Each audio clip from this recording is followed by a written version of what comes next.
Last class में हम लोग कंट्रोल सिस्टम का बेसिक पढ़े और कंट्रोल सिस्टम क्या होता है और उसमें ब्लॉक्स कैसे बनाते हैं और उन ब्लॉक्स में जो जीएस होता है वो क्या बताता है, फीडबैक क्या होता है, निगेटिव फीडबैक, पॉजिटिव फीडबैक, ये सब चीज़ें हम देखें और एक बहुत इंपॉर्टेंट फार्मूला देखें और ट्रांसफर फंक्शन के बारे में समझें कि ट्रांसफर फंक्शन ये बताता है, एक रिलेशन देता है आउटपुट और इनपुट के बीच में लैप्लास डोमेन रेशियो है CS by RS, output by input. तो ये है, जैसे अगर ये है तो यहाँ पे जो आपको GS है, यहाँ HS है, तो इस कंट्रोल सिस्टम का जो ट्रांसफर फंक्शन होगा CS by RS वो क्या होगा, GS अपॉन 1 प्लस GSHS। ठीक है, अब देखिए एक बात समझ लीजिए, ये जो आप कंप्लीट ये क्लोज लूप सिस्टम है क्योंकि फीडबैक है, तो इस क्लोज लूप सिस्टम का जो ट्रांसफर फंक्शन कहलाता है, ट्रांसफर फंक्शन होता है, इसको क्लोज्ड लूप ट्रांसफर फंक्शन भी कहते हैं। क्लोज्ड लूप कंट्रोल सिस्टम का जो ट्रांसफर फंक्शन होता है उसको क्लोज्ड लूप ट्रांसफर फंक्शन भी कहते हैं, CLTF। ठीक, और अकेला ये जो GS है, सिर्फ GS, ये भी क्या है, जैसा हमने देखा था GS भी यहाँ पर एक्चुअली इंडस्ट्री में जो एलिमेंट होगा उसका जो ट्रांसफर फंक्शन होगा वो यहाँ पर है GS। तो ये GS जो कि फॉरवर्ड पाथ एलिमेंट है, सिर्फ GS को कहते हैं OLTF, open loop transfer function. जो GS है वो कहलाएगा ओपन लूप ट्रांसफर फंक्शन, और जो overall close loop control system का जो ट्रांसफर फंक्शन है CS by RS, ये कहलाएगा CLTF, close loop transfer function. ये हम क्यों बताएं, इसलिए कोई कभी कभी क्या होता है, यहाँ पर तो आप देख रहे हैं कि आपको GS दे देगा, अगर जैसे हमने लास्ट क्लास में क्वेश्चन भी किया था, अगर आपको GS दे देगा, अगर आपको HS दे देगा, है ना, तब तो आप ट्रांसफर फंक्शन निकाल लेंगे, क्लोज लूप ट्रांसफर फंक्शन। लेकिन कभी कभी ऐसा भी होता है कि आपको क्लोज्ड लूप ट्रांसफर फंक्शन दे देता है और ओपन लूप ट्रांसफर फंक्शन पूछता है, मतलब GS पूछता है, तो उसमें क्या करेंगे, तो सिंपल है, transfer function equal to GS upon 1 plus GS। अच्छा, एक और बात इसमें बताना चाहेंगे आपको कि जनरली इस टाइप के जो क्वेश्चंस होते हैं जिसमें कि आपको क्लोज लूप ट्रांसफर फंक्शन दे देता है और ओपन लूप ट्रांसफर फंक्शन पूछता है, ऐसे जो क्वेश्चन होते हैं उसमें आपको यूनिटी निगेटिव फीडबैक होता है। अब यूनिटी निगेटिव फीडबैक क्या हुआ, तो निगेटिव फीडबैक तो आप समझ रहे हैं, निगेटिव फीडबैक तो समझ रहे हैं आप, HS निगेटिव फीडबैक तो समझ रहे हैं कि यहाँ पे माइनस है ना, ये माइनस मतलब निगेटिव फीडबैक मतलब माइनस होगा, सब्ट्रैक्ट होगा, है ना, जो भी यहाँ पर कंपैरेटर पे जो भी इनपुट आएगा वो दोनों सब्ट्रैक्ट होगा, ये तो आप समझ रहे हैं। लेकिन नेगेटिव फीडबैक तो आप समझ रहे हैं, यूनिटी निगेटिव फीडबैक, इसका मतलब ये है कि HS के जगह यहाँ पे 1 है। यूनिटी निगेटिव फीडबैक मतलब HS की जगह 1 है। अब समझिए जरा, HS क्या होता है, फीडबैक एलिमेंट का जो ट्रांसफर फंक्शन होगा वही HS होगा। अब अगर हम कर रहे हैं यूनिटी की फीडबैक की जगह 1 रखो, इसका मतलब क्या हुआ, इसका मतलब ये हुआ कि फीडबैक एलिमेंट का जो ट्रांसफर फंक्शन है वो 1 है, और फीडबैक एलिमेंट आप जानते हैं कि यहाँ पर होता है CS और यहाँ पर होता है BS। ट्रांसफर फंक्शन 1 है, इसका मतलब आउटपुट बाय इनपुट का रेशियो 1 है, मतलब जो आउटपुट है वही इनपुट है, मतलब जो यहाँ से आया सेम टू सेम उसको यहाँ ये ट्रांसफर कर दिया।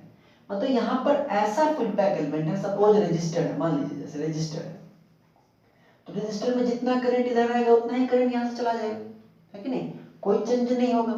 ठीक है, तो वही हम कह रहे हैं कि फीडबैक एलिमेंट ऐसा है जिसमें कि जो इंफॉर्मेशन आता है वही इंफॉर्मेशन दे देता है। फॉर एग्जांपल स्पीडोमीटर, अगर स्पीडोमीटर है तो एक्चुअल जो स्पीड आपके बाइक की चल रही है वही वो दिखा रहा है, तो जो इसको इनपुट मिल रहा है वही वो आउटपुट दे रहा है, तो फीडबैक कितना हो गया 1, उसका वैल्यू क्या हो गया 1, ठीक है ना।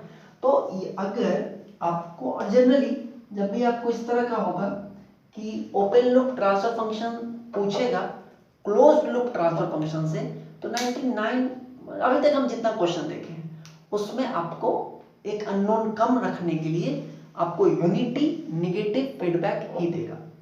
और यूनिटी निगेटिव फीडबैक का मतलब है कि निगेटिव है इसलिए यहाँ पर प्लस रहेगा, और यूनिटी है इसलिए यहाँ पे 1 हो जाएगा। तो उस केस में देखिए यहाँ लिखे हम for unity negative feedback transfer function equal to GS upon 1 plus GS, क्योंकि 1 प्लस GS यहाँ पर HS हो जाएगा 1, ठीक है।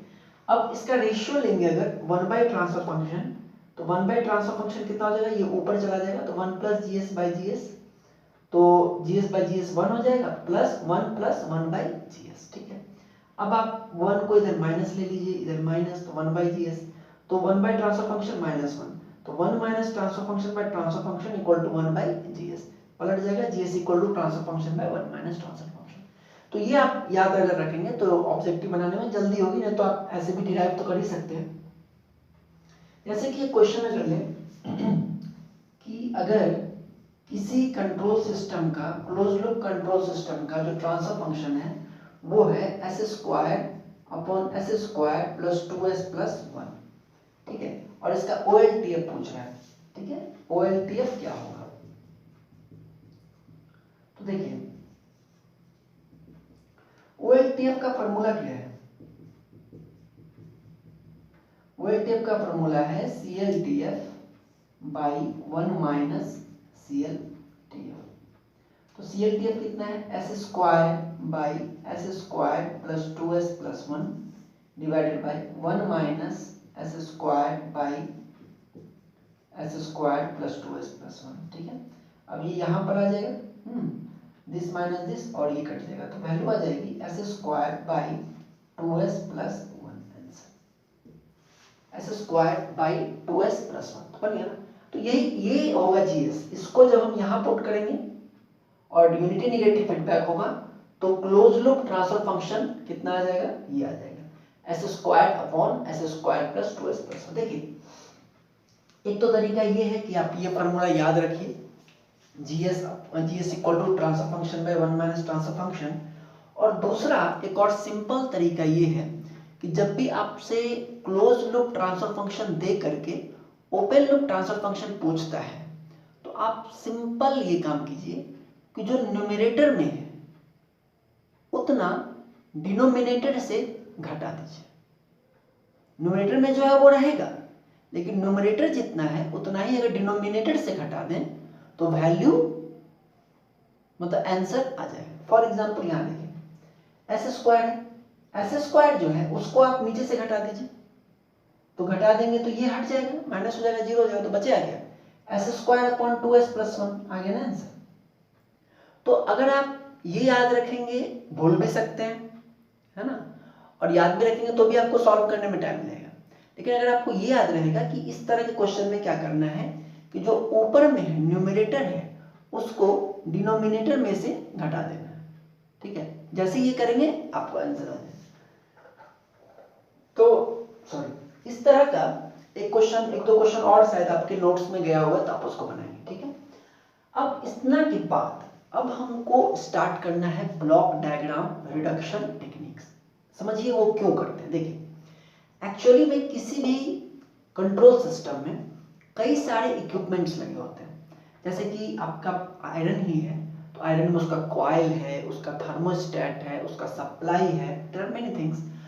तो जब किसी कंट्रोल सिस्टम का हम लोग ब्लॉक डायग्राम बनाएंगे तो ब्लॉक डायग्राम कैसे बनाते हैं, सबसे पहले तो उसका जो एक एक इक्विपमेंट है सबको जो इक्विपमेंट जैसे लगा हुआ है वैसे उसको लगाते चले जाते हैं। जैसे मैंने आपको कल आपको दिखाया था ड्राइवर वाला में, है ना, कि एक्सेलेरेटर हुआ, फिर इंजन व्हीकल हुआ, फिर फीडबैक स्पीडोमीटर का हुआ।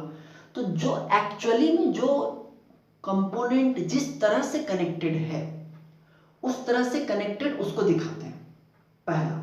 उसके बाद हर इक्विपमेंट का जो ट्रांसफर फंक्शन है उससे उस इक्विपमेंट को रिप्लेस करते हैं। ये तो करते हैं, पहले जो ब्लॉक डायग्राम बनता है उसमें इक्विपमेंट लिखा जाता है, उसके बाद चूंकि हमको एनालिसिस के लिए उसका ट्रांसफर फंक्शन चाहिए तो उस एलिमेंट का ट्रांसफर फंक्शन को लिखते हैं ब्लॉक की जगह, और इस तरह से पूरा ब्लॉक बनता है। हर एक जो ब्लॉक है वो उस इक्विपमेंट का ट्रांसफर फंक्शन होता है। अब आपको टोटल पूरे के पूरे कंट्रोल सिस्टम का अगर ट्रांसफर फंक्शन निकालना है तो मतलब कि आपको CS बाई RS निकालना है टोटल ओवरऑल। तो उस कंडीशन में आपको अपने कंट्रोल सिस्टम को इस फॉर्म में लाना होगा। जो भी कंट्रोल सिस्टम हो उसको जब तक आप इस फॉर्म में नहीं लाएंगे, एक एलिमेंट फॉरवर्ड एलिमेंट एक फीडबैक, जब तक आप इस फॉर्म में नहीं लाएंगे तब तक आप कंप्लीट उसका रिजल्ट नहीं निकाल पाएंगे। समझ में आ रही बात? तो कई सारे कंपोनेंट्स होते हैं, तो सबको कंबाइन करके किसी तरह से कुछ तरीका होना चाहिए ताकि हम इस फॉर्म में ला पाए, है ना। और अगर इस फॉर्म में आ जाएगा तो आपको जो इसका ये है ट्रांसफर फंक्शन वो निकल जाएगा।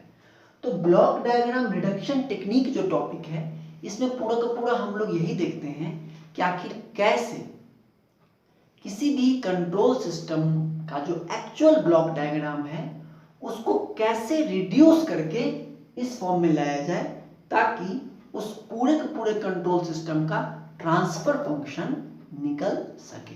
बात समझ में आ गई? ठीक है, तो अब हम लोग स्टार्ट करेंगे how to do block diagram reduction, है ना।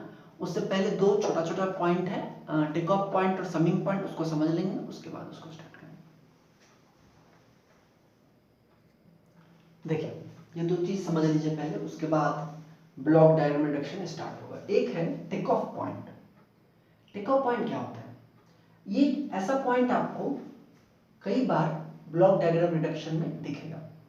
ये एक ऐसा पॉइंट है जहां से हम सेम इनपुट दो या दो से ज्यादा ब्लॉक्स को देते हैं, सेम इनपुट। फॉर एग्जांपल देखिए ये जो RS है, यहां से जो भी इनपुट आ रहा है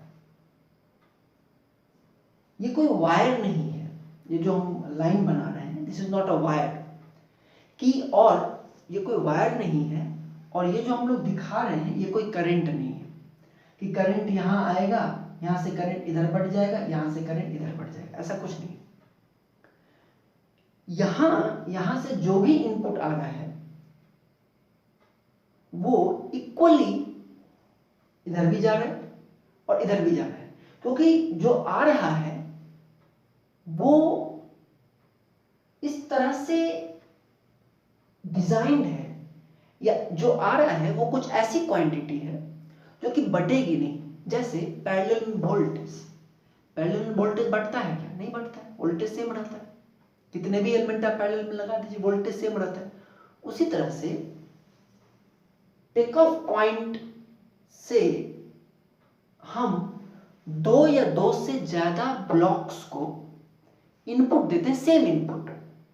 इनपुट में कोई डिफरेंस नहीं होता है। फॉर एग्जांपल ये RS कोई इनपुट है जो कि आया, और टेक ऑफ पॉइंट पे आने के बाद फिर ये दो ब्लॉक्स में चला गया, G1S में भी और G2S में भी। G1S में भी इनपुट RS ही है और G2S में भी इनपुट RS ही है, ठीक है। दोनों में इनपुट क्या है? RS ही है। टेक ऑफ पॉइंट से इनपुट घटता बढ़ता नहीं है, जो आया उतना ही, जितने भी एलिमेंट उस टेक ऑफ पॉइंट से कनेक्ट है सबको उतना ही जाएगा। करंट नहीं है कि रेजिस्टेंस के हिसाब से बढ़ जाएगा। वो ऐसा सेटिंग है हमारे कंट्रोल सिस्टम का कि जो इनपुट आएगा वो इक्वली इसको भी मिलेगा और इसको भी मिलेगा, जो RS आएगा वो इसको भी मिलेगा और इसको भी मिलेगा, ठीक है। अब आउटपुट क्या होगा बताइए? C1S क्या होगा आउटपुट? इसको कितना इनपुट मिल रहा है? RS, और हम लोग को पता है कि CS क्या होता है? RS इंटू GS, तभी तो CS by RS equal to GS होगा। तो C1s क्या होगा RS इंटू G1s, ठीक है। सिमिलरली अगर हम यहाँ देखें C2s को, तो यहाँ पर भी इनपुट क्या है RS, ठीक है। तो यहाँ पर आउटपुट क्या हो जाएगा RS इंटू G2s, ठीक, करेक्ट ना। तो ये हो गया आपको टेक ऑफ पॉइंट, ठीक है। और यहाँ का आउटपुट क्या हो गया RS इंटू G1s, और यहाँ का आउटपुट क्या हो गया RS इंटू G2s, करेक्ट, ठीक। एक और चीज, ये तो आपको टेक ऑफ पॉइंट बार बार दिखेगा, कभी कभी आप देखते हैं, अभी जो हम लोग इससे पहले देखे थे कि ये GS है और ये आउटपुट है और यहाँ से ये चला गया, this is also take off point. जो भी यहाँ पे जो भी आ रहा है वो इधर भी चला गया, मतलब x आ रहा है तो x इधर भी चला गया, और x इस HS को भी x चला गया। बात समझ रही? टेक ऑफ पॉइंट पे जो भी इनपुट आएगा, टेक ऑफ पॉइंट उसी को वहां से चाहे जितने भी कनेक्टेड हो, 1 2 3 4 5 जितने भी कनेक्टेड हो, सबको वही इनपुट ट्रांसफर कर देगा, करेक्ट। आइए नेक्स्ट है ये समिंग पॉइंट। ये भी आपको लगभग हर ब्लॉक डायग्राम में दिखाई देगा, और इसके बारे में थोड़ा बहुत हम लोग पढ़ भी चुके हैं। ये कंपैरेटर होता है, ये कंपेयर करता है इनपुट्स को। जैसा मैंने आपको कहा था कि ये जो कंपैरेटर है, it can be a comparator, it can be an adder भी हो सकता है, कंपैरेटर भी हो सकता है ना, उनका कॉम्बिनेशन भी हो सकता है। देखिए इसका एक नाम तो कंपैरेटर है ही, दूसरा एक और इसका कॉमन नाम है समिंग पॉइंट। समिंग पॉइंट क्यों नाम है इसका? क्योंकि यहाँ पे जो भी इनपुट आएगा, इस समिंग पॉइंट पे जो भी इनपुट आएगा, समिंग पॉइंट क्या करेगा, उन सब का एडिशन कर देगा और उस सम को आउटपुट में भेज देगा। हाँ, लेकिन अगर वो जो इनपुट आ रहा है उसका साइन निगेटिव है तो निगेटिव ही ऐड हो जाएगा। फॉर एग्जांपल 2 + 2 + 3 प्लस -1, हम तो सबको ऐड कर रहे हैं, लेकिन एक अपने आप में -1 है तो माइनस ही होगा, 4 हो जाएगा। उसी तरह से समिंग पॉइंट पे जो भी चीजें आती हैं उन सबको वो ऐड करता है, लेकिन अगर किसी का साइन निगेटिव है तो वो निगेटिव रहता है, साइन को चेंज नहीं करता है। बात समझ में आ गई?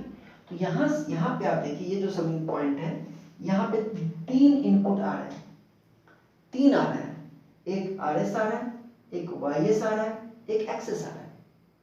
एक ही पॉइंट पे 3 इनपुट आ रहे हैं, तो आउटपुट क्या होगा, इन सब का सम RS + YS - XS, RS + YS -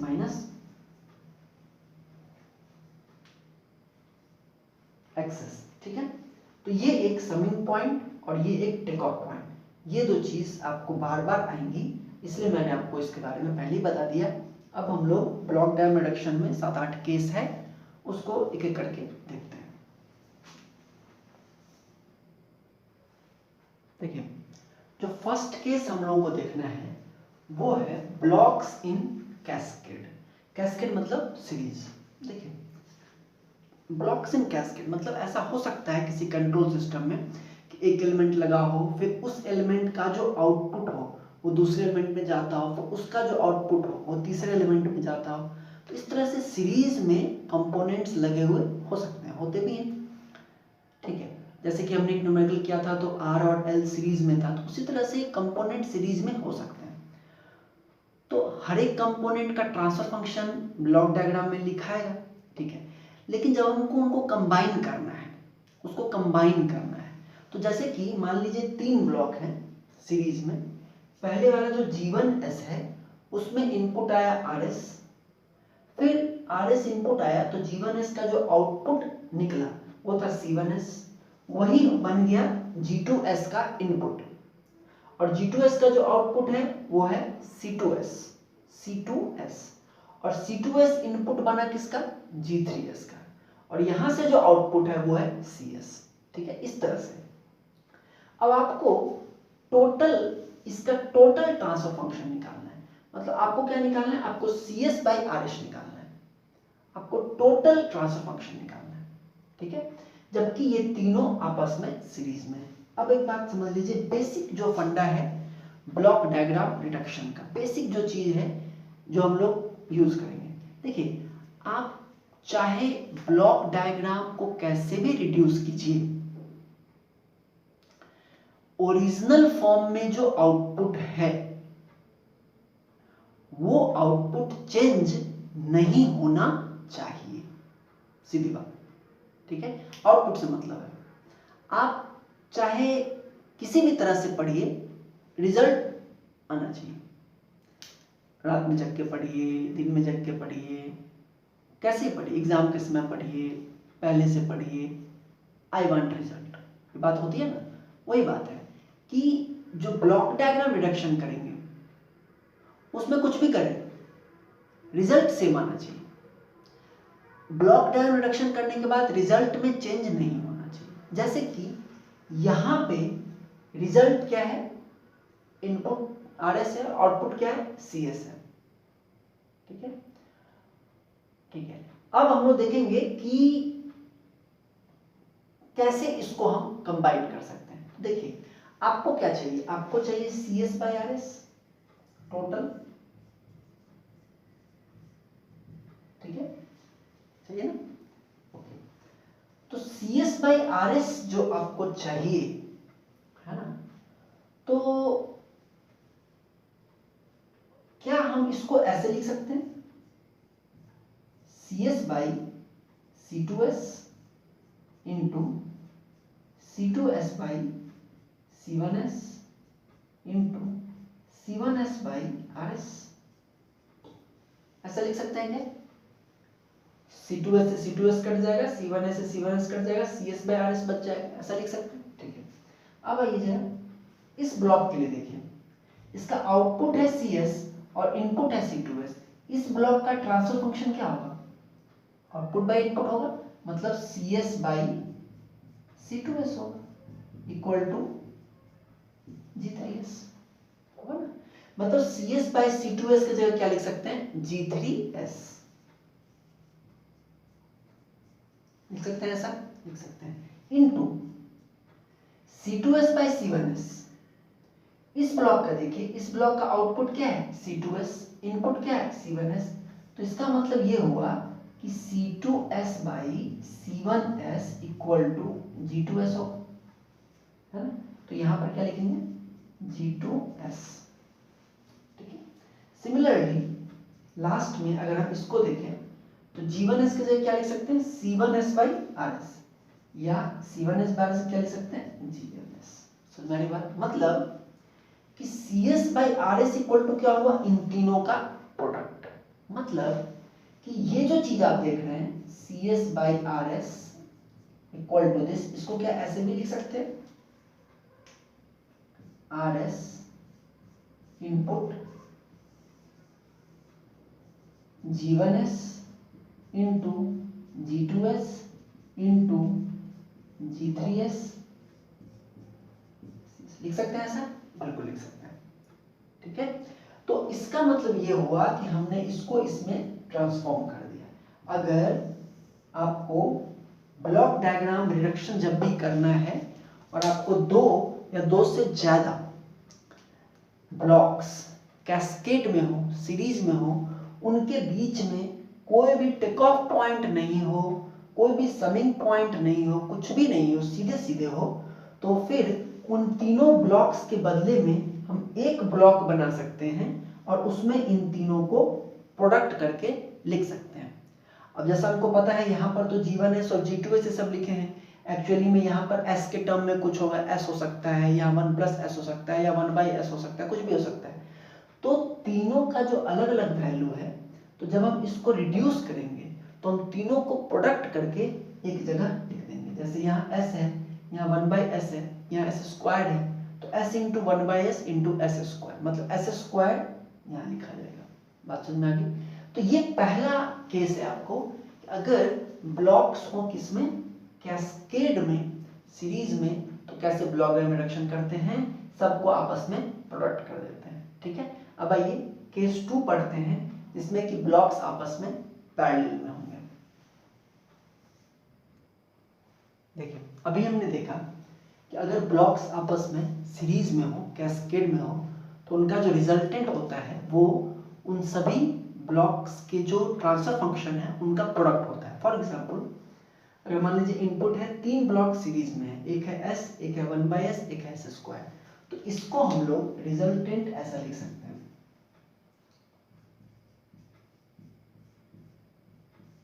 इन तीनों का product s into 1/s into s² cs, तो ये कट जाएगा, s² आ जाएगा। समझ में आ गई। सेकंड देखिए ब्लॉक्स इन पैरेलल।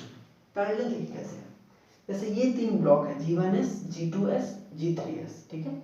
इसमें इनपुट आया RS, ये टेक ऑफ पॉइंट है, यहां से इनपुट 3 पार्ट में डिस्ट्रीब्यूट हुआ, G1s में, G2s में, G3s में।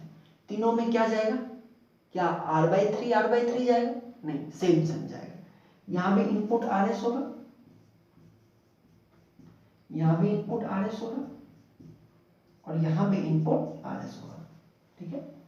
और इसका जो आउटपुट है वो है C1s, इसका जो आउटपुट है वो है C2s और इसका जो आउटपुट है वो है C3s, और तीनों गए हैं समिंग पॉइंट पे पॉजिटिव पॉजिटिव पॉजिटिव के साइन के साथ। तो चूंकि हम लोग जानते हैं कि समिंग पॉइंट का आउटपुट क्या होगा, इन तीनों का सम C1s plus C2s plus C3s, यही होगा। अब अगर अलग अलग देखें तो C1s क्या होगा, इनपुट है RS, आउटपुट है C1s, बीच में है G1s, तो C1s क्या होगा, G1s इंटू RS। देखिए ध्यान दीजिए, हमको इसको रिड्यूस करना है, मतलब हमको एक्चुअली क्या निकालना है, CS/RS निकालना है। देखिएगा, तो C1s को क्या लिख सकते हैं, G1s into RS, plus C2s को क्या लिख सकते हैं, G2s into RS, plus C3s को क्या लिख सकते हैं, G3s इंटू RS। अब यहां से अगर RS कॉमन ले लेंगे तो ये हो जाएगा G1s plus G2s plus G3s into RS, ठीक है। अब हम इधर लिख रहे हैं, तो अगर यहां से RS को इधर ले आए तो क्या हो जाएगा, CS/RS equal to G1s plus G2s plus G3s। समझ आ गया। मतलब कि अगर 2 या 2 से ज्यादा ब्लॉक्स आपस में पैरेलल में हो, जैसे इस तरह से है, ये एक्चुअल डायग्राम है, लेकिन जब हम लोग को एनालिसिस करना है तो हम इसको चेंज कर सकते हैं इस तरह से कि आउटपुट चेंज ना हो। तो आउटपुट यहाँ भी CS है, आउटपुट यहाँ भी CS है, ये भी CS/RS ही है, लेकिन अंदर में क्या है, G1s plus G2s plus G3s। मतलब इस फिगर के बदले में हम एक फिगर ऐसा बना सकते हैं, simple RS CS G1s plus G2s plus G3s, ठीक है। सिंपल, मतलब इस तरह का हो तो उसके जगह हम लोग सिंपल क्या लिख सकते हैं, ये बना सकते हैं, ठीक है। कैस्केड में हो तो मल्टीप्लाई, पैरेलल में हो तो zero. For example suppose RS है, यहाँ पे S है, यहाँ पे 1/s है, यहाँ पे s² है, ठीक है, तीनों प्लस प्लस प्लस है, ठीक है।